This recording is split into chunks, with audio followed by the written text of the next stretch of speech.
யாரை அல்லாஹ் நேசிக்கிறானோ அல்லது எந்த ஒரு சமூகத்தை அல்லாஹ் நேசிக்கிறானோ அவர்களை அல்லாஹ் என்ன செய்வான்? சோதிப்பான். சுப்ஹானல்லாஹ். பாவிகளுக்கு மட்டும்தானே அல்லாஹ் சோதனையை கொடுக்க வேண்டும். ஏன் நல்லவர்களை அல்லாஹ் சோதிக்கிறான் என்றால், ஆதம் அலைஹிஸ்ஸலாம் முதற்கொண்டு அல்லாஹுடைய தூதர் முஹம்மது ரசூலுல்லாஹ் ஸல்லல்லாஹு அலைஹி வஸல்லம் வரை எல்லா நபிமார்களையும் ரசூல்மார்களையும் அல்லாஹ் சோதித்திருக்கிறான்.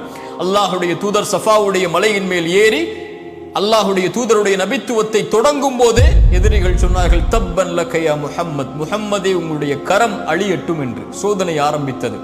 தூதர் மரணிக்கக்கூடிய கடைசி தருவாய் சொன்னார்கள், உங்கள் இருவருக்கு கொடுக்கப்பட்ட நோயின் வேதனையை அல்லாஹ் எனக்கு கொடுத்திருக்கிறான் என்று.